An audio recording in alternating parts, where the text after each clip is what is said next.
ஆச்சி கொழுக்கட்டை மாவு வந்தாச்சு. ஆச்சி கொழுக்கட்டை மாவிற்கு கொழுக்கட்டை அச்சை கேட்டு வாங்குங்கள். இது வாக்கு வங்கியை சிதறடித்திருக்கிறது என்பதும் ஸ்டாலினுக்கு நல்லா தெரியும், சேகர் பாபுக்கும் தெரியும். காலை உணவு சிற்றுண்டி பரிமாறுகிறார். இதெல்லாம் அவங்களுக்கு தெரியுது, நிலைமையை சால்வேஜ் பண்ணுறதுக்குன்னு வாங்க, சமாளிக்கிறதுக்கு பண்ணுறாங்க. ஆனால் இதில் திருமாவளவன் முக்கியமான ஒரு பாயிண்ட்டையும் தன் தரப்பிலிருந்து சொல்கிறாரு. இதில் மக்களுக்கு ஆதரவு தரணும் அப்படின்ற அந்த எதிர்க்கட்சிகளை குரலை தாண்டி திமுக கூட்டணி உடைக்கணுன்றது தான் நோக்கமாக இருக்குன்னு சொல்கிறாரு. எப்போ பார்த்தாலும் இந்த புலம்பல் ஏன் திருமாவட்டத்து வருகிறாங்க? உடைக்க தான் செய்வோம், அதான் அரசியல். நீங்கள் உடைக்க, திமுக உடைக்கல. எத்தனை கட்சி திமுக உடைச்சது? அரசுக்கு எதிராக எந்த போராட்டம் நடந்தாலும் திமுக கூட்டணியை உடைக்கிறதுக்கு உடைச்சு தான் போட்டுமே இருந்து என்னத்தை நீங்கள் அப்படியே வந்து கீழ்ச்சிட்டிங்க. நான் கேட்குறேன், இவ்வளோ கொடுமைகள் ஏதாவது ஒன்று உங்களால் தடுக்க முடிஞ்சுதா? கவின் படுகொலையை எடுத்துக்கோங்க, அல்லது அதுக்கு முன்னால் நாங்குநேரி இன்சிடென்ட்டை எடுத்துக்கோங்க. எத்தனை கோயில்கள் வந்து தலித்தில் உள்ளே போக முடியாமல் இன்னைக்கு பூட்டப்பட்டிருக்கு. ஒரு பக்கம் தலைவர் இப்போ வரைக்கும் பதவியேற்க விழுப்புரத்தில் இருக்காங்க.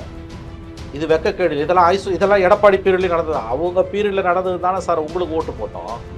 அவங்கக்கிட்ட ஒரு நேர்மை இருந்தது. நாங்கள் தான் உலகத்துலேயே வசந்தவங்க, ஒத்தமர்கள், திராவிட மாடல், சமூக நீதினு வேஷம் கட்டல. அந்த அளவில் அவங்கள பாராட்டலாம். வந்தோமா, 4 காசு பார்த்தோமா, கல்லா கட்டினோமா. சார், இதில் இன்னொரு விஷயம் நம்ம பார்க்க வேண்டியது. இப்போ தூய்மை பணியாளர் போராட்டத்தில் ஆக்சுவலி ஸ்கோர் பண்ண வேண்டியது அதிமுக. ஆனால் அவங்க வந்து இந்த விவகாரத்தை ரொம்ப மென்மையாகவே கடந்து போயிட்டாங்க.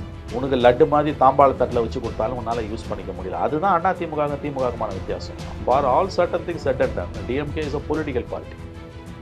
ஏடிஎம்கே வந்து அது ஒரு பொலிட்டிக்கல் பார்ட்டியான எனக்கு சந்தேகம் இருக்குது. ஏன்னா சொன்னீங்க, கரெக்டாக சொன்னீங்க, ஒரு இவ்வளோ பெரிய இஷ்யூ நடந்திருக்குது, எவ்வளோ யூஸ் பண்ணியிருக்கணும் அப்போசிஷன்? ஒன்றுமே இல்லையே. ஸோ அப்படியே கடந்து போகிறாரு அவர். இன்னைக்கு டிஎம்கே அப்போசிஷனாக இருந்தானா இது நேரம் பற்றி எரிஞ்சிருக்கும். அப்போ ப்ராப்ளமே வந்து தமிழ்நாட்டிலோட ப்ராப்ளமே, in fact that is a more dangerous ப்ராப்ளம்னு நான் நினைக்கிறேன். அதாவது தமிழ்நாட்டோட மிகப்பெரிய பிரச்சனை இன்னைக்கு அப்போசிஷனே இல்லாமல் இருக்கிறோம். அப்போசிஷன் இல்லைன்னா டெமோக்ரஸிக்கு அதுதான் பெரிய ஆபத்து.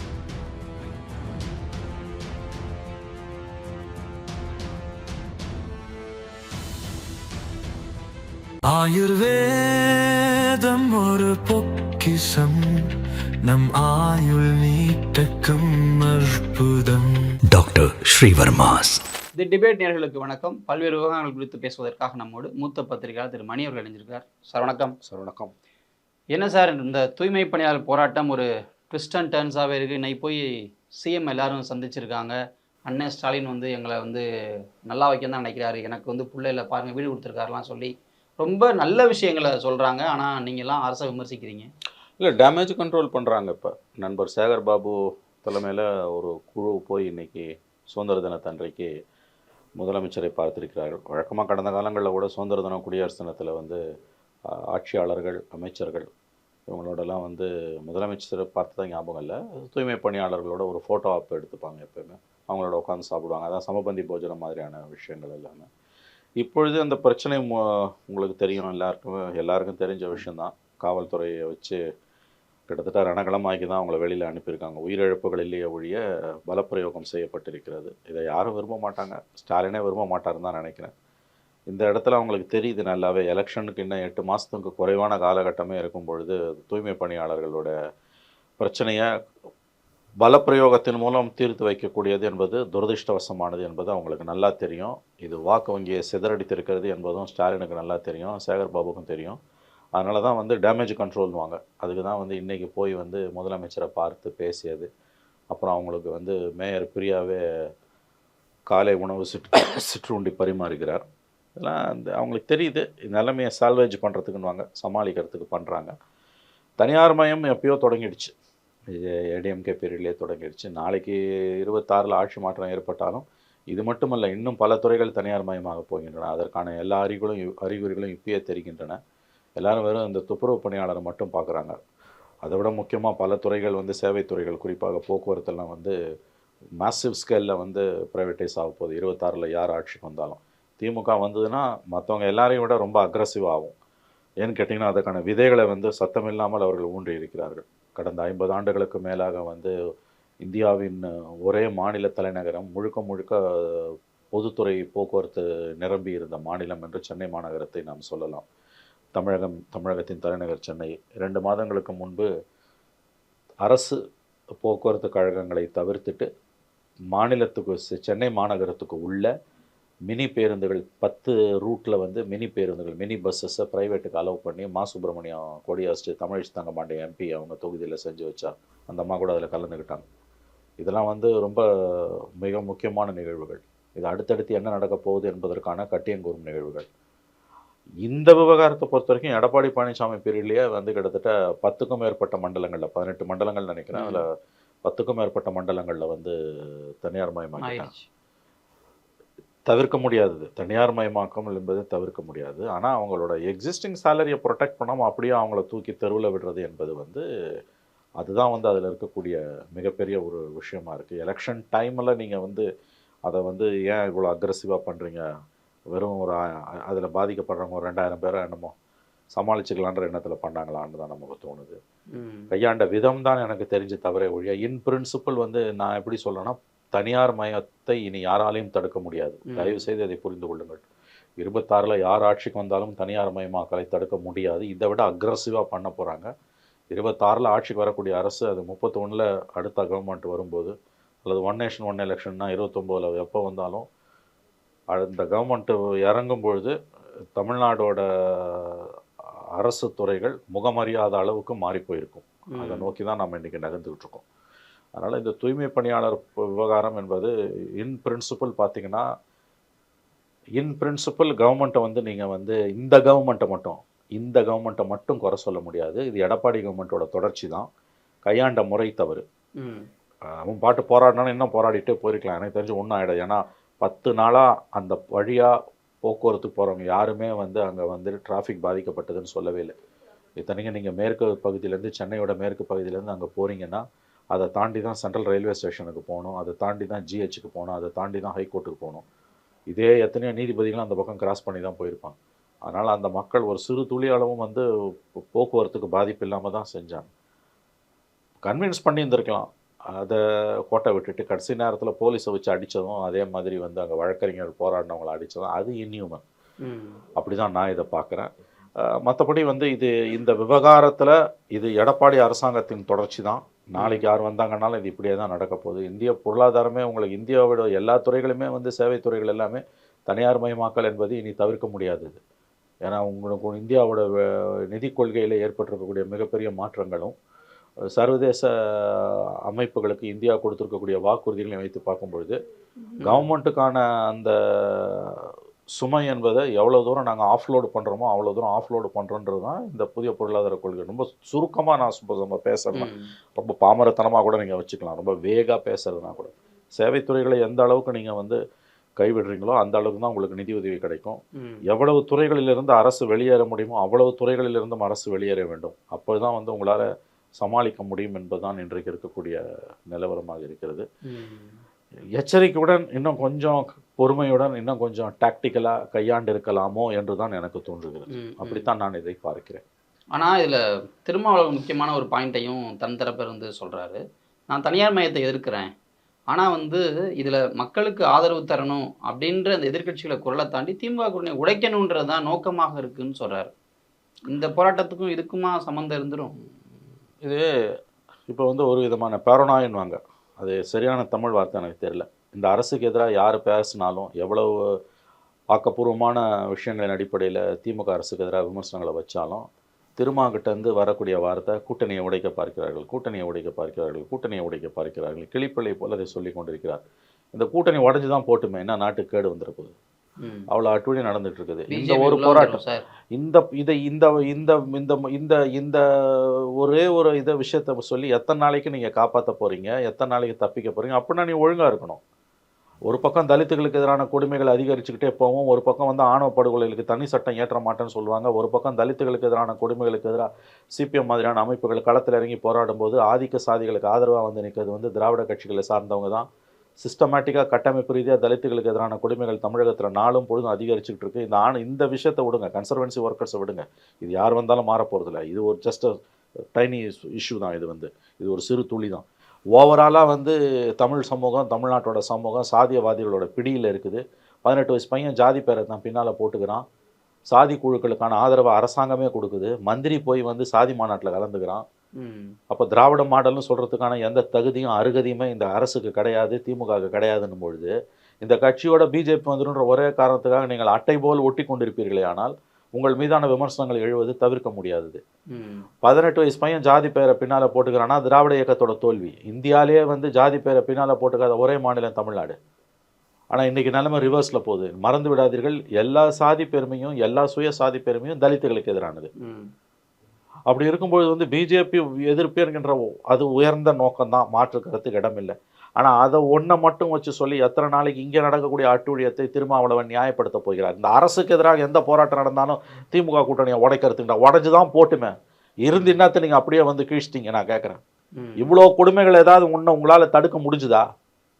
கவின் படுகொலையை எடுத்துக்கோங்க, அல்லது அதுக்கு முன்னால் நாங்குநேரி இன்சிடென்ட்டை எடுத்துக்கோங்க. எத்தனை கோயில்கள் வந்து தலித்தில் உள்ளே போக முடியாமல் இன்னைக்கு பூட்டப்பட்டிருக்கு. ஒரு பக்கம் தலைவர் இப்போ வரைக்கும் பதவியேற்கனவே விழுப்புரத்தில் இருக்காங்க.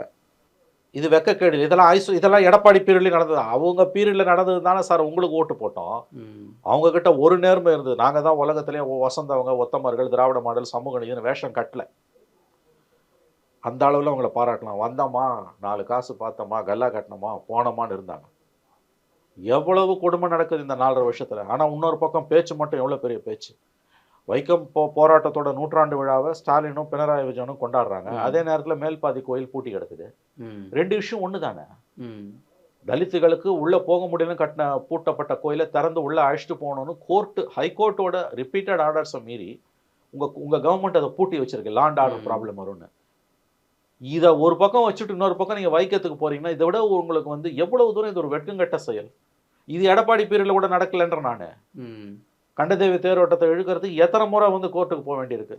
கடைசியில் ஹோம் மினிஸ்ட்ரிக்கு ஆர்டர் பண்ணுவோம், சென்ட்ரல் ஃபோர்ஸஸை டெப்ளாய் பண்ணணும்னு சொன்ன பிறகு நீங்கள் போகிறீங்க. இந்த மாதிரி அடுக்கிக்கிட்டே போகலாம். நம்ம சிஸ்டமேட்டிக்காக கட்டமைப்பு ரீதியாக தலித்துகளுக்கு எதிராக நடக்கக்கூடிய கொடுமைகள். உங்கள் கூட்டணியில் இருக்க சிபிஎம் சண்முகம் மாநில செயலாளர், தீண்டாமை ஒழிப்பு முன்னணி சிபிஎம் நடத்துகிறாங்க. அவர் சொல்லிக்கிறார், எங்கள் சாதிய வன்முறை தலைவிரிச்சு ஆடினாலும் ஆணவ படுகொலை நடந்தாலும் நாங்கள் போய் களத்தில் இறங்கி போராடினா எங்களுக்கு எதிராக நிற்கிறது போலீஸ் மட்டும் இல்லை, திராவிட கட்சிகளோட தலைவர்கள் தான் வந்து நிற்கிறாங்க. திமுக திகாவும் சேர்த்து சொல்கிறார். திமுக, அண்ணா திமுக, திக எல்லாம் வந்து நிற்கிறான். அப்போ இது எவ்வளோ பெரிய தோல்வி, திராவிட இயக்கத்தோட தோல்வி. அப்போ இந்த திமுகவோட நீங்கள் அட்டை மாதிரி ஒட்டிக்கிட்டு எலெக்ஷன் டைமில் தான் சார் அட்டை மாதிரி ஒட்டணும். இப்போ என்ன சார் வந்தது? எதை பேசினாலும் திமுக கூட்டணியை உடைக்க சதி, திமுக கூட்டணி உடைக்க சதி, திமுக கூட்டணி உடைக்க சதி. கூட்டணியை பற்றி ஜெயலலிதா கருணாநிதி பீரியடில் இருந்த பொழுது கூட இடதுசாரிகளோ விசிகாவோ தேர்தல் சமயத்தில் அந்த கடைசி ஒரு 4 வாரம் 6 வாரம் தான் பேசுவாங்களே தவிர மற்ற நேரத்தில் அவங்க கூட்டணியை பற்றி கவலைப்பட்டதே இல்லை. அரசுக்கு எதிராக வந்து கச்சை கட்டி கொண்டு களத்தில் நிற்பார்கள். கூட்டணியை உடைக்க பார்க்குறாங்க. இது என்ன, இவருக்கு என்ன கவலை? உடஞ்சி தான் போட்டுமே, நாசமாக போட்டுமே இந்த கூட்டணி. என்னத்தை இருந்து நீங்கள் கீழ்ச்சிட்டீங்க? அதில் அங்கீகாரம் வாங்கியிருக்காரு சார் கட்சிக்கு. அவருக்கு வாங்கியிருக்கலாம். தலித்துகளுக்கு என்ன வந்தது? கண்ணை விட்டு சித்திரம் வாங்கி கொண்டிருக்கிறார் திருமா. நான் சொல்லுகிறேன், தலித்துகளுக்கு எதிரான கொடுமைகள் நாளும் பொழுதும் அரங்கேறி கொண்டிருக்கும் பொழுது தீண்டாமை கொடுமையை வந்து அரசாங்கத்தால் தடுக்கவே முடியல. சிஸ்டமேட்டிக்காக ஸ்ட்ரக்சர் ஆஃப் த கவர்மெண்ட்டை வந்து தலித்துகளுக்கு எதிராக நிற்கும் பொழுது 24 மணி நேரமும் கூட்டணியை பற்றி எதுக்கு பேசுகிறார்? கூட்டணியிலே இருங்க, உங்களை கூட்டணி விட்டு வெளியில் வான்னு யார் சொன்னான்? அது அப்போ பேச வேண்டிய விஷயம் எங்கேயோ கிடக்குது. 7-8 மாதம் கிடக்குது sir. Less than 8 months, 7 to 8 months இருக்குது எலெக்ஷன்ஸ். அப்போ பேச வேண்டிய விஷயத்தை இப்போ எதுக்கு பேசுகிறீங்க? உங்களை ஒவ்வொரு இஷ்யூலையும் திமுக எவ்வளோ செக்மேட் பண்ணுது. கள்ளக்குறிச்சி இன்சிடென்ட்ல மதுவிலக்கு மாநாடு நடத்தும் போது திமுகவும் வந்து மேடையில் ஏறிக்கிறது. இதை விட ஒரு வெட்கங்கட்ட வேலை ஏதாவது இருக்கும். நம்ம அன்னைக்கே திருமாவோட எல்லா விதமான நற்பெயரும் விலகி விட்டதுன்னு தான் நான் நம்புகிறேன். நான் கேட்குறேன், எடப்பாடி பழனிசாமி முதலமைச்சராக இருக்கும்போது கள்ளக்குறிச்சியில் கள்ளசாராயம் சேர்த்து 70 பேர் சாகுறான். எல்லாம் தலித்து. 100 பேர் பாதிக்கப்படுறோம், பெரும்பாலானவும் தலித்து. ஒரு மதுவிலக்கு மாநாடு நீங்கள் நடத்துறீங்க. அந்த மாநாட்டில் வந்து சிவி சண்முகமும் செம்மலையும் கலந்துக்கிட்டாங்கன்னா தமிழ்நாடு, ஒட்டுமொத்த தமிழ்நாடு காரி உமிழ்ந்திருக்காது. அதுதானே இப்போ நடந்தது. டிகேஎஸ் இளங்கோவனும் RS பாரதி மேடையில் ஏறினாங்க. உங்கள் மேடையை அவங்க தன்மையப்படுத்துகிறாங்க. மாநாடே கழிச்சிட்டு போயிருக்கலாம்ல, எதுக்கு மாநாடு? தேசிய அளவில் மதுவிலக்கு என்ன மோசடி அரசியல் இது? இங்கே செத்துருக்கான் 100 பேர். மாநில அரசு தான் அதுக்கு பொறுப்பு. அந்த கலெக்டர் பண்ண பேச்சால் சாவு எண்ணிக்கை அதிகமாக இருக்குது. லோக்கல் திமுக ஹெல்ப் இல்லாமல் அங்கே நடத்தவே முடியாதுன்னு ஊருக்கே தெரியும். சிபிஐ விசாரணை கொடுத்த தீர்ப்பை எதிர்த்து அவசரமாக சுப்ரீம் கோர்ட்டுக்கு ஓடி போய் அங்கேயும் மூக்கறுபட்டு ஓடி வருது தமிழ்நாடு கவர்மெண்ட்டு. போலீஸ் ஸ்டேஷன் வாசல்லையே போட்டு வித்தான்னு கோர்ட்டே சொல்லுது. இந்த பேக்ரவுண்டில் மதுவிலக்கு மாநாடு நடத்தும்போது அந்த மாநாட்டில் திமுகவும் ஏறி உக்காந்ததில்ல, அன்னைக்கே திருமா தன் சுயத்தை இழந்து விட்டார். ஆகவே இவ்வளோத்தையும் நீங்கள் பண்ணிட்டு கூட்டணியை உடைக்கிறாங்கன்னு சார். எதிர்கட்சி வேலை கூட்டணியை உடைக்கிறது தான் சார். அவன் வேலையை அவன் செய்கிறான். எதுக்காக இந்த புலம்பல்? ஓகே. எங்கேயோ கிடக்கு சார் எலெக்ஷன். சார் ஒன்று ஞாபகம் வச்சுக்கோங்க, இந்த கட்சிகள் இவங்களுக்கு 1% 1/2% ஓட் பேங்க் அது இம்மெட்டீரியல். இடதுசாரிகள் என்ற விசிகாவோட வாக்கு வங்கி என்பது அந்த தலைவர்கள் தனிப்பட்ட முறையில் திமுகவோட பாராட்டக்கூடிய தோழமையால் தீர்மானிக்கப்படுறதில்ல. இந்த இந்த இந்த கட்சிகளுடைய வாக்கு வங்கி அவர்களுடைய நலன்கள் பாதிக்கப்படும் போது அது தலைவர்கள் திமுகவோடு போனாலும் வாக்கு வங்கி போகாது. திருமாவும் ரவிக்குமாரும் ஆலூர் ஷானவாசும் எஸ் பாலாஜியும் சிந்தனை செல்வனும் பனையார் பாபுவும் வேணா ஸ்டாலினையும் உதயநிதி ஸ்டாலினையும் கட்டி பிடிச்சிக்கின்னு டீயும் சமோசாவும் சாப்பிட்டு கூட்டணியில் இருக்கலாம். அந்த வாக்கு வங்கி 21 அவங்களுக்கு டிரான்ஸ்ஃபர் ஆன மாதிரி, ஏன் 24 டிரான்ஸ்ஃபர் ஆன மாதிரி, சத்தியமாக சொல்கிறேன், அசம்பிளியில் 21 அளவுகளாக வச்சா அப்போ டிரான்ஸ்ஃபர் ஆன மாதிரி 26 டிரான்ஸ்ஃபர் ஆகாது. அதுவும் விஜய் ஃபேக்டரால் ஆல்ரெடி திருமாவோட ஓட் பேங்க்கில் பெரிய டென்ட் வந்திருக்கு. நம்பர் 1 கேஷுவல்ட்டி விஜய் ஃபேக்டரில் திருமா. இதில் இந்த மாதிரியான இஷ்யூஸ், ஆணவ படுகொலைகளுக்கு எதிரான அரசாங்கத்தோட போக்குகள், கன்சர்வன்சி ஒர்க்கர்ஸு, பல இடங்களில் கோயில்கள் பூட்டி கிடப்பது, இந்த மாதிரியான இஷ்யூஸால் வந்து தங்களுடைய 0.98% தான் சார் அவருடைய வாக்கு வங்கி கடந்த தேர்தலில். That is less than 1% Manoj. அதுவே சதுருது. அப்போ நீங்கள் இருக்கிறதால இருக்காங்க. திருமாவை எனி இஷ்யூ நடந்தாலும் திருமாவை குறிவைத்த எதிர்கட்சிகள் பேசுறாங்க. என்ன காரணம்னா, நல்ல கேள்வி மனோஜ். அது என்னன்னா, திருமா வந்து perception wise is a game changer. அவருக்கு வந்து 0.98% இருக்குது. அந்த மாதிரி 4 டைம்ஸ் பாமக இருக்குது. பாமக அது வந்து 4%னா விசிகாக்கு 1%, ரஃப்லி ஸ்பீக்கிங் உங்களுக்கு. But Thiruma is always a game changer. திருமாவோட பலமே அதுதான். அவர் நீங்கள் பார்த்தீங்கன்னா மக்கள் நல கூட்டணியோட பிள்ளையார் சுழிய திருமா தான், உங்களுக்கு ஞாபகம் இருக்கும். அவர் கரெக்டாக எனக்கு நன்றாக நினைவு இருக்கிறது, 10 ஆண்டுகளுக்கு முன்பு 2015 அவருடைய ஆகஸ்ட் 17 பர்த்டே, இப்போ நாளைக்கு பர்த்டே ஆகுது 2 நாளில். அவர் நம்முடைய காமராஜ் அரங்க விழாவில் பேசின பேச்சு தான் வந்து அவங்க அப்போ இன்ஃபேக்ட் ஸ்டாலின் நீங்கள் போங்கன்ட்டார். அதுதான் தான் அவங்க மக்கள் நல கூட்டணி போனாங்க. திருமா போனதால தான் இடதுசாரிகள் போனாங்க, இடதுசாரிகள் போனதால தான் மதிமுக போச்சு, 4 பேர் வந்ததால தான் விஜயகாந்த் வந்தாங்க. அவங்க தோத்தாங்க, படுதோல்வி அடைஞ்சாங்க. ஆனால் திமுக ஆட்சிக்கு வர விடாமல் ஜெயலலிதாவை கொண்டு வந்து உட்கார வச்சது மக்கள் நல கூட்டணி தான். அதுக்கு புள்ளையார் சூழி போட்டது திருமா தான். திருமாவோட வாக்கு வங்கி 0.98% லெஸ் தான் 1%னாலும் is a game changer. Perception is Thiruma is a game changer. அதனால தான் எல்லாராலும் பேசப்படக்கூடிய, எல்லாராலும் விமர்சிக்கப்படக்கூடிய ஒரு தலைவராக திருமா அவர்கள் இருக்கிறார். ஆனால் அவர் அறிந்தோ அறியாமலோ அவருடைய வாக்கு வங்கி இழந்து கொண்டிருக்கிறார். இது சத்தியம், எழுதி வைத்துக் கொள்ளுங்கள். அவங்க 21 வாக்கு வங்கி அவங்களுக்கு கிடையாது. ஆல்ரெடி விஜய் பெரிய அளவில் அவருடைய வாக்கு வங்கியை கபலீகரம் செய்து கொண்டு போய் கொண்டிருக்கிறார். திமுக அரசை வந்து அவர் 1000 நியாயம் சொன்னாலும் திமுக அரசை அவர் நியாயப்படுத்தி பேசுவதும், இதுக்கு முட்டு கொடுப்பதும், மோர் லாயல் தேன் த குயின்ன்ற மாதிரி அவர் போய், இது கூட்டணி அரசு கிடையாது, திமுக அரசு. எலெக்ஷன் டைமில் மட்டும்தான் நீ திமுக ஆதரிக்கணுமே தவிர மற்ற நேரத்தில் இந்த அரசு ஆதரிக்க வேண்டிய அவசியம் உங்களுக்கு கிடையாது. இந்த அரசாங்கத்தை ஆதரிக்கிறது மூலம் ஒவ்வொரு நாளும் தன்னிடம் இருக்கக்கூடிய சொற்ப வாக்கு வங்கியும் அவர் இழந்து கொண்டிருக்கிறார் என்று தான் நான் பார்க்கிறேன். அது அவருக்கு தெரியும். அதனால தான் அவர் வந்து கூட்டணியை உடைக்கிறாங்க. எப்போ பார்த்தாலும் இந்த புலம்பல் ஏன் திரும்ப கிட்டது வருது நான் கேட்குறேன். உடைக்க தான் செய்வான், அதான் அரசியல். நீங்கள் உடைக்க, திமுக உடைக்கல. எத்தனை கட்சியை திமுக உடைச்சிருக்கு? கலைஞர் எத்தனை கட்சியை உடைச்சிருக்காரு?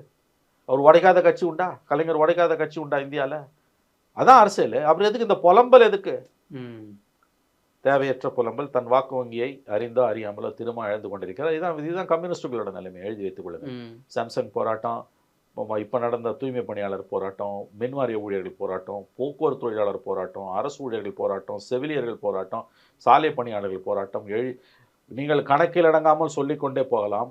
இடதுசாரிகளுடைய வாக்கு வங்கி சிதறிக்கொண்டிருக்கிறது. 21 திமுக அப்படியே டிரான்ஸ்ஃபர் ஆன சிபிஎம்மோட ஓட் பேங்க் கண்டிப்பாக இந்த முறை டிரான்ஸ்ஃபர் ஆகாது. அதனால் போத் விசிகா அண்ட் சிபிஎம், திமுக அரசாங்கத்தோட செயல்பாடுகள், திமுகவுடைய செயற்பாடுகள், இதன் காரணமாக இந்த 2 கட்சிகளும், கூட்டணி கட்சிகளும் கடந்த 7 ஆண்டுகளாக 3 தேர்தல்களில் திமுகவோடு உறுதியாக நிற்கிற இந்த கட்சிகள் 26 நிச்சயமாக கடந்த 3 தேர்தல்களில் பெற்ற வெற்றியை பெற முடியாது.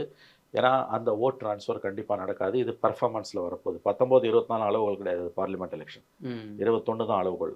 21 அளவுகளை வச்சு பார்த்தீங்கன்னா இந்த 5 வருஷம் இந்த ஸ்டாலின் கவர்மெண்ட்டோட பர்ஃபார்மன்ஸ் தான் பேசும். மோடி இஷ்யூ கிடையாது. 19, 24 மோடி இஷ்யூ, 26 ஸ்டாலின் இஷ்யூ. ஸ்டாலின் இஷ்யூனா ஸ்டாலின் கவர்மெண்ட்டோட ஃபங்க்ஷனிங். ஏன்னா சொல்லி வச்சு நம்ப வைத்து கழுத்தறுத்திருக்கிறார்கள் பல தரப்பினரையும், குறிப்பாக all sectors of workers, government எம்ப்ளாயிஸோ ப்ரைவேட் செக்டாரோ கார்பரேஷன்ஸோ எல்லாரையுமே நம்ப வச்சு கழுத்தறுத்திருக்கிறார்கள். அதனால் இதற்கான விலையை வந்து திமுக கொடுக்குதோ இல்லையோ இந்த 2 கட்சிகளும் கொடுக்கும்.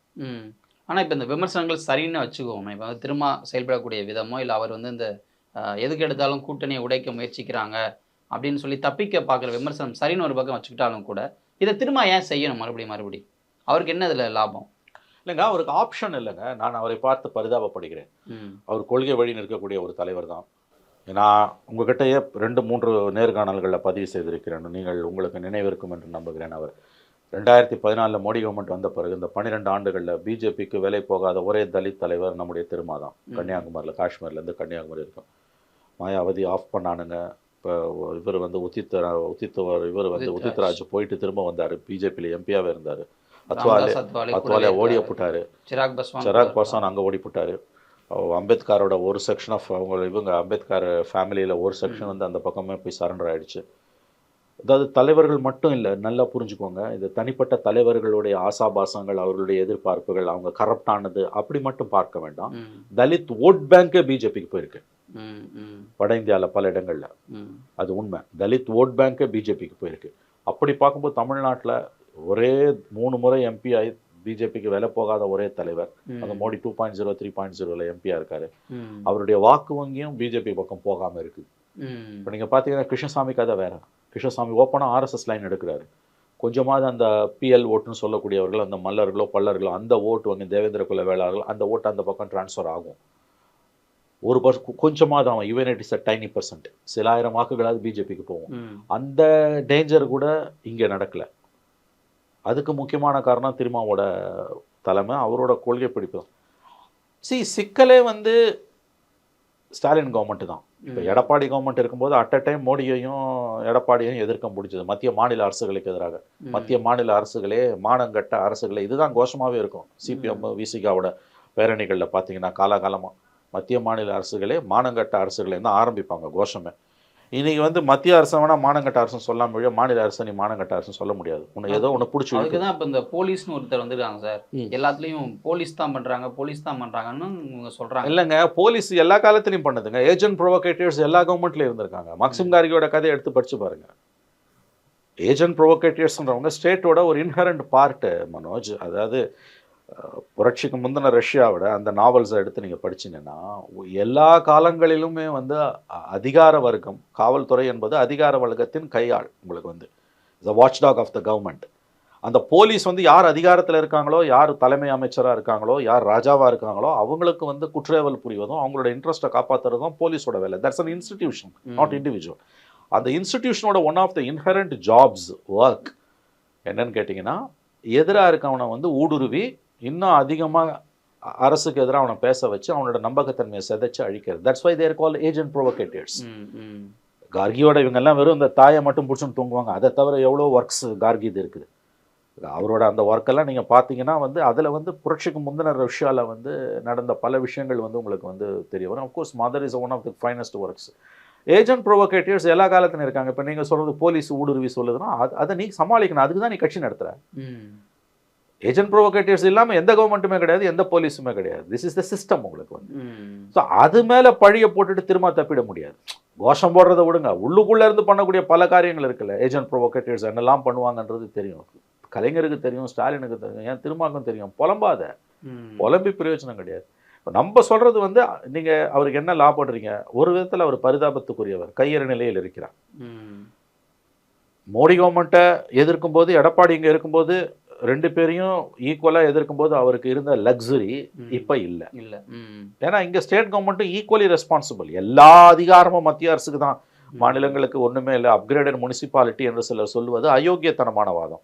மாநிலங்களுக்கு எந்த அதிகாரமும் இல்லைன்னா, இப்போ சமீபத்திய சென்ட்ரல் கவர்மெண்ட் ஸ்டாட்டிஸ்டிக்ஸ் வந்து தமிழ்நாடு பொருளாதாரத்தில் வளர்ந்துருக்குது, 14 வருஷம் பொறுத்து இந்த வளர்ச்சி அடைஞ்சிருக்குன்னா இரட்டை இலக்கம்னு சொல்றீங்கன்னா அப்போ உனக்கு அதிகாரம் இருக்குன்னு தானே அர்த்தம். இது உனக்கு எந்த அதிகாரமும் இல்லைன்னா உனக்கு வளர்ச்சி எப்படி வரும்? இந்த முரண்பாடை பாருங்க. இவங்களால செய்ய முடியாத காரியங்களை, இவங்களோட இயலாமைகளை, திமுக அரசாங்கத்தோட தோல்விகளை பற்றி நாம் பேசும்பொழுது எங்களுக்கு அந்த அதிகாரமும் இல்லை, இது அப்கிரேடட் முனிசிபாலிட்டி, ரோட்டில் எவனாவது குடிச்சிட்டு பாட்டில் அடிச்சானா அவனை தூக்கி உள்ளே வைக்கலாம், அதை தவிர வேறு எந்த அதிகாரமும் எங்களுக்கு இல்லைன்னு கதை அழகிறீங்க. இன்னொரு பக்கம் எல்லா அதிகாரமும் அவனுக்கு தான்றீங்க, சென்ட்ரல் கவர்மெண்ட்டுக்கு. அப்போ ரெட்டை இலக்கத்தை நாங்கள் அச்சீவ் பண்ணிட்டோம்னா அந்த பெருமையும் மோடிக்கு தானே, ஸ்டாலினுக்கு எப்படி வரும்? அப்போ மாநில அரசுக்கு அதிகாரங்கள் இருக்குது, அதை ஒத்துக்கோங்க. நீங்கள் எல்லா பழியையும் தூக்கி மோடி மேலே போட்டுறாதீங்க. இதுதான் இன்னைக்கு திருமாவோட, அதாவது வந்து catch-22 சுச்சுவேஷன் வாங்க. நீங்கள் விட்டுட்டு அந்த பக்கம் போகவும் முடியாது, இங்கேயே இருந்தீங்கன்னா விலையை கொடுப்பீங்க. அதுலேயும் வந்து மற்ற கட்சிகளை விட தலித்துகளுக்கு இருக்கக்கூடிய சிக்கல், திருமாவுக்கு இருக்கக்கூடிய சிக்கல் தலித் ஆங்கிள். சோஷியல் ஜஸ்டிஸ்னு பார்க்கும்பொழுது வந்து அதுவும் அட் அ டைம் வந்து தமிழ்நாட்டில் வந்து ஓபிசி எம்பிசியோட அசர்ஷன், இடைநிலை சாதிகளோட ஆதிக்க சாதிகளோட அசர்ஷன் ஆஃப் பவர் அதிகமாக, சோஷியல் இஷ்யூ அது அதிகமாக மாறிக்கொண்டிருக்கக்கூடிய காலகட்டத்தில் 18 வயசு பையன் சாதியை தன் பெயருக்கு பின்னால் போட்டுக்கிறான், சாதி வெறி தலைவிரிச்சு ஆடுதுன்னு போது கூடுதலாக சும்மா வருது. ஏன்னா திமுகவை பொறுத்த வரைக்கும் அவங்க அது இடைநிலை சாதிகளுக்கான கட்சி என்பதால் தலித் அசர்ஷனை அவங்க ஒருபோதும் நம்ப மாட்டாங்க. ஆதிக்க படுகொலைகளுக்கு, ஆணவ படுகொலைகளுக்கு சட்டம் வேணான்னு அசம்பிளியில் அனௌன்ஸ் பண்ண வேண்டிய அவசியமே எதன் அடிப்படையில் ஸ்டாலினுக்கு வந்தது? அது இடைநிலை சாதியை ஓட்டை செதறடிச்சுன்ற அச்சத்துலேருந்து வந்தது. ஆனால் அவங்க தான் வாக்குறுதி கொடுத்தாங்க. அப்போ கையறு நிலையில் அவங்க போய் மாட்டுறாங்க. திருமாவுக்கு வேறு வழி இல்லை, he has to balance it. அதை பேலன்ஸ் பண்ணுறது தான் ஒரு வேலையை தவிர புலம்புறது ஒரு வேலை கிடையாது. அவருக்கு அதிகமான சீட்டு வேணும், அதுக்காக தான் இப்படி திமுகவுக்கு முட்டு கொடுக்குறாருன்னு ஒரு விஷயத்தையும் எதிர்க்கட்சிகள் கன்வியூஸாக சொல்கிறாங்க. எனக்கு என்னமோ அது வந்து அதிகமான சீட்டுன்றதை விட எக்ஸிஸ்டிங் சீட்டை காப்பாற்றுறதுக்கு போராடுறாருன்னு எனக்கு தோணுது. வரக்கூடிய தகவல்கள் வந்து ராமதாஸ் உள்ளே வராரு, இன்னும் சில கட்சிகள் வருது, அதனால் வந்து கூடுதல் சீட்டெல்லாம் திரும்ப கிடையாது, இருக்கிற 6 சீட்டையே குறைக்க போகிறாங்கன்றாங்க. ஸோ நான் வந்து கேள்விப்படுறது என்னென்னா, அதாவது கூட கேட்டால் தான் இருக்கிறதையா தக்க வைக்க முடியும் தான் அவர் நினைக்கிறாருன்றாங்க. எப்படி பார்த்தாலும் இந்த இந்த இந்த ரெட்டரிக்குன்னு வாங்கல, இந்த பொலிட்டிக்கல் ஸ்பீச், இது வந்து சீட்டை மையமாக வச்சதா எனக்கு தோணலை. அவரோட ப்ராப்ளம் கூடுதல் சீட் இல்லை, இருக்கிற சீட்டை காப்பாற்றுறது. அவரை எவ்வளோ தூரம் இன்னும் பாக்ஸ் பண்ண முடியுமோ ஆங்கிலத்தில் சொல்லணும், அப்படி தான் ஸ்டாலின் விரும்புவாரே தவிர அவரோட பொலிட்டிக்கல் பர்சனாலிட்டி என்ஹான்ஸ் ஆகிறத கண்டிப்பாக ஸ்டாலின் விரும்ப மாட்டார். ஸ்டாலின்னா திமுக அது அவங்க விரும்ப மாட்டாங்க. ஏன்னா தங்களோட சேலஞ்சர்ஸ் என்றைக்கு இருந்தாலும் இவங்கெல்லாம் சேலஞ்சர்ஸ் தான். அதனால அதை வந்து அந்த சேலஞ்சர்ஸை வந்து அவங்க பலப்படுத்த கண்டிப்பாக விரும்ப மாட்டாங்க. ரெண்டாவது, being a Dalit party, structurally Dravidian parties both DMK and ADMK and more than ADMK DMK, Dalit political parties வளர்றத, தலித் வாய்ஸஸ் ஸ்ட்ரென்தன் ஆகிறது திமுக சத்தியமாக விரும்பாது. அது சொந்தமாக அதாவது தான் கையிலேயே கொல்லிக்கட்டை எடுத்து தலையில் சொரிஞ்சுக்கிற மாதிரி ஒருபோதும் தலித் பார்ட்டிஸ் வளர்றத திமுக விரும்பாது. ஸோ அங்கே திமுகவை பொறுத்த வரைக்கும் ஐடியாலஜிக்கலாகவும் ஸ்ட்ரக்சுரலாகவும் வரக்கூடிய இன்ஹரண்ட் ப்ராப்ளமும் அங்கே ஒன்று இருக்குது. அதனால் திமுகவோட வளர்ச்சியை ஒருபோதும் திருமாவின் வளர்ச்சியை ஒருபோதும் திமுக விரும்பாது. முடிஞ்ச வரைக்கும் திருமாவை வந்து கர்டைல் பண்ணணும், அவரோட ஸ்ட்ரென்த்தை வந்து குறைக்கணும்னு தான் திமுக விரும்புமே ஒழிய கூட்டணும்னு விரும்பாது. சார், இதில் இன்னொரு விஷயம் நம்ம பார்க்க வேண்டியிருக்கு. இப்போது தூய்மை பணியாளர் போராட்டத்தில் ஆக்சுவலி ஸ்கோர் பண்ண வேண்டியது அதிமுக தான். ஆனால் அவங்க வந்து இந்த விவகாரத்தை ரொம்ப மென்மையாகவே கடந்து போயிட்டாங்க. மேபி அவங்க கவர்மெண்ட்லேருந்து இந்த விஷயம் நடந்ததாக கூட இருக்கட்டும், ஆனால் இந்த அடக்குமுறை, தொழிலாளர்கள் போராட்டம் கண்டுகொள்ளாமல் கூட இருக்கிறது, இந்த விஷயத்தை அதிமுகவும் மௌனம் சாதிக்கிறது வந்து இங்கே உண்மையிலேயே அரசியல் நடக்குதான்ற ஒரு கேள்வியும் உருவாகுது. நீங்கள் சரியான புள்ளி தொட்டிருக்கிறீர்கள். இங்கே அப்போசிஷனே இல்லை, கம்ப்ளீட்லி அப்போசிஷன் கொலாப்ஸ். இதே திமுக, நான் சொல்லுகிறேன், இதே திமுக அண்ணா திமுகவோட இடத்துல இருந்து தனியார் மயமாக்கலை திமுகவே கொண்டு வந்திருந்து, எப்படி அண்ணா திமுக கொண்டு வந்ததோ அந்த மாதிரி திமுகவே அதனுடைய பிதாமகனாக இருந்து பெரும்பாலான மண்டலங்களை தனியார் மயமாக்கி அன்றைக்கு அதிமுக எதிர்கட்சியாக வந்து எதிர்த்துருந்தா, அப்போ கூட வந்து நம்ம தானே இதை ஆரம்பித்தோம், பிள்ளையார் சுழி போட்டுன்ற கவலையோ லஜ்ஜையோ கூச்சமோ நாச்சமோ எதுவும் இருக்காது. களத்தில் இறங்கி அவங்க போராடி இருப்பாங்க. அதுவும் இந்த போலீஸ் ஹை ஹேண்டட்னஸ்லாம் இருக்கும்போது அதை வந்து அவங்க ஆங்கிலத்தில் சொன்னால் they would have used it to the hilt. அது எலெக்ஷனுக்கு 8 மாதம் முன்னால் திமுக என்னெல்லாம் பண்ணியிருக்கோம் நமக்கு தெரியும். இவங்களுக்கு அதுக்கான ஐடியாவும் இல்லை, புத்தியும் இல்லை, டைரக்ஷனும் இல்லை. லட்டு மாதிரி இஷ்யூஸை கையில் கொடுத்தாலும் அப்போசிஷனால் எஸ்பெஷலி ஏடிஎம்கேவால் அதை யூஸ் பண்ண முடியல. இன்றைக்கி யார் தனியார் மயத்தை கொண்டு வந்தால் அதெல்லாம் கிடையாது. இன்றைக்கி நீ நினச்சினா நெரேட்டிவை கொலாப்ஸ் பண்ணி மாற்ற முடியும், டைரக்ஷனே மாற்ற முடியும். Police high handedness is the issue. Main இஷ்யூவை பற்றியா நீ வந்து பேச தேவையில்லை.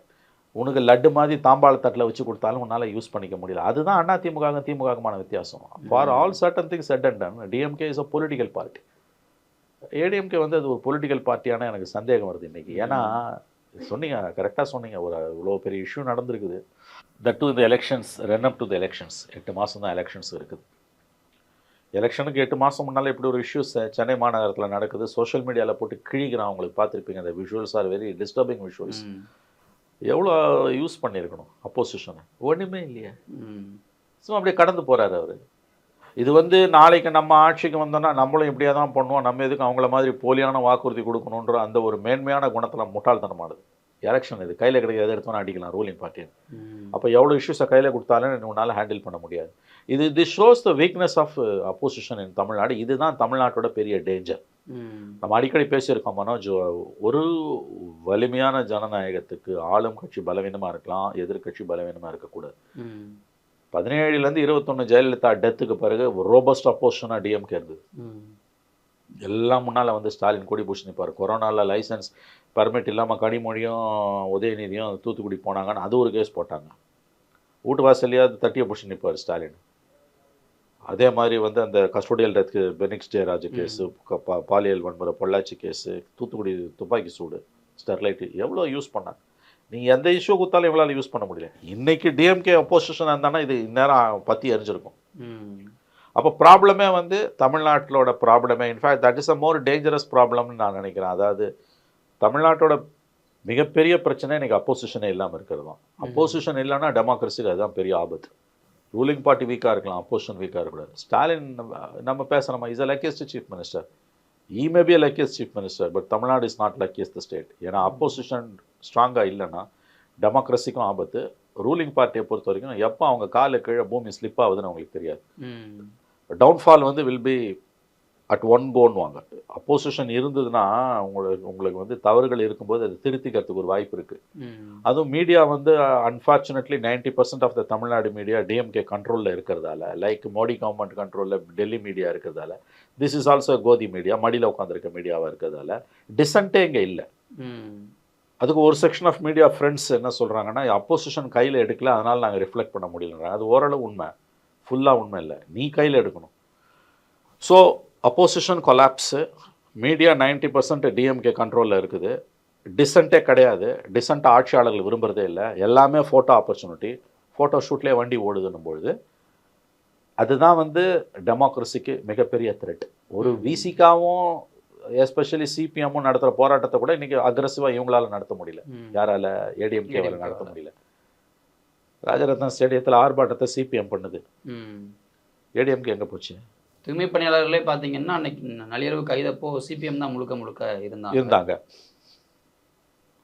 அப்போ ஒரு கூட இருந்துக்கிட்டு அவங்க தங்க கடமையை செய்கிறாங்க. But they are losing their vote bank. அதை ஞாபகம் வச்சுக்கோங்க. நான் கேட்குறது ஏடிஎம்கே எங்கே போச்சு?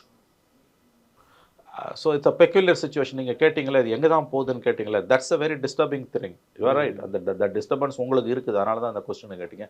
உறுதியாக சொல்லுவேன் மனோஜ், இது வந்து அப்போசிஷனே இல்லாமல் தமிழ்நாட்டில் இருக்கிறதும் மீடியா சப்சர்வியண்ட்டாக இருக்கிறதும் தான் தமிழ்நாட்டில் இருக்கக்கூடிய மிகப்பெரிய டேஞ்சர். டிசன்ட் வந்து எவ்வளோ தூரம் இருக்குதோ அந்த அளவுக்கு அங்கே டெமோக்ரஸி ஃப்ளரிஷ் ஆகுதுன்னு அர்த்தம். டிசன்ட்டே இல்லையே. இதே மாதிரி இந்த run up to the election 2021 Edappadi பீரியடில் மீடியா எவ்வளோ ரோபஸ்ட்டாக இருந்தது, எவ்வளோ ஸ்டோரிஸை மீடியா பிரேக் பண்ணிச்சு. இந்த 6 மணிலேருந்து 10 மணி நடக்கக்கூடிய நம்முடைய தொலைக்காட்சி விவாதங்களில் வந்து எவ்வளோ விஷயங்கள் எடப்பாடிக்கு எதிராக பேசப்பட்டன, ஆளுங்கட்சிக்கு எதிராக பேசப்பட்டன. ஆனால் இன்றைக்கி என்ன வெக்கக்கேடான நிலைமை, இன்னும் 8 மாதத்துக்கு குறைவாக தான் இந்த கவர்மெண்ட்டுக்கான ஆயுள் இருக்குது. இன்னமும் 90% ஊடகங்கள், ஏன்னா அவங்களுக்கு வந்து பப்ளிக் ஒப்பீனியனை மோல்டு பண்ணுறதுல அந்த ஈவினிங் டிபேட்ஸுக்கு ஒரு பெரிய ரோல் இருக்குது. இன்னமும் 90% ஆஃப் த மீடியா ஏடிஎம்கேவை பற்றி தான் பேசுகிறான். சின்ன டெவலப்மெண்ட் இருந்தாலும் பெரிய டெவலப்மெண்ட் இருந்தாலும் அதில் என்ன வெக்கக்கேடானது, ஏடிஎம்கேவோட அஃபிஷியல் ரெப்ரஸன்டேட்டிவ் இல்லாமல் ஏடிஎம்கேவை பற்றியே 4.25 வருஷம் பேசிட்டான். இன்னும் 6 மாதம் தாண்டா இருக்குது இந்த கவர்மெண்ட்டுக்கு. இந்த கவர்மெண்ட்டை கூண்டில் ஏற்ற வேண்டிய மீடியா இன்னமும் 5 வருஷத்துக்கு முன்னால் அதிகாரத்தில் இருந்த அதிமுக கதையை தான் பேசிகிட்டு இருக்கு. நேரு மாதிரி சார், எல்லாத்துக்கும் நேரு இருக்க மாதிரி. ஆமாம், அங்கே எல்லாத்துக்கும் நேரு காரணம் இங்கே ஏடிஎம்கே சொல்கிற எழுதி. அதாவது இதை விட ஒரு ஷேம்லெஸ்ஸாக தமிழ்நாடு மீடியா போனதே இல்லை. 90% ஆஃப் த தமிழ்நாடு மீடியா திமுகவோட கொடுங்கரங்களில் இருக்குது. அது 26 ரிசல்ட் வரும்போது மேபி தெரிய வரலாம் மீடியா எந்த அளவுக்கு சப்சர்வியண்ட்டாக இருக்குது. டிசன்ட்டுக்கே நீ வாய்ஸ் கொடுக்க மாட்டேன். இன்றைக்கி நீ பேச வேண்டிய இந்த கவர்மெண்ட்டோட வெற்றி தோல்விகளை, பர்ஃபார்மன்ஸு, இந்த கவர்மெண்ட்டை நீ கூண்டில் ஏற்றணும். பதவி விட்டு போய் 4.5 வருஷம் ஆகுது, செத்தப்பாம்பு அடிச்சுக்கிட்டு இருக்கீங்க. அதுவும் அவன் கட்சி ரெப்ரஸன்டேட்டிவ் இல்லாமல் அவனை விஷயத்தை நாக்கில் பல்ல போட்டு பேசுகிறீங்க. அதே தான் அங்கே மோடி கண்ட்ரோலில் இருக்குது, இங்கே ஸ்டாலின் கண்ட்ரோலில் இருக்குது. அங்கேயாவது சுச்சுவேஷன் வேறு. அங்கே இந்துத்துவன்ற ஐடியாலஜி அந்த கவர்மெண்ட்டுக்கு ஒரு பேக் போனாக இருக்குது பெரும்பாலான கான்ஸ்டுவன்சிஸில். இங்கே அப்படி இல்லை, மறந்துடாதீங்க. 53 ஆண்டு கால வரலாறு ஏடிஎம்கேன்ற கட்சி உதயமான பிறகு back to back DMK government வந்ததே இல்லை, மறந்து விடாதீர்கள்.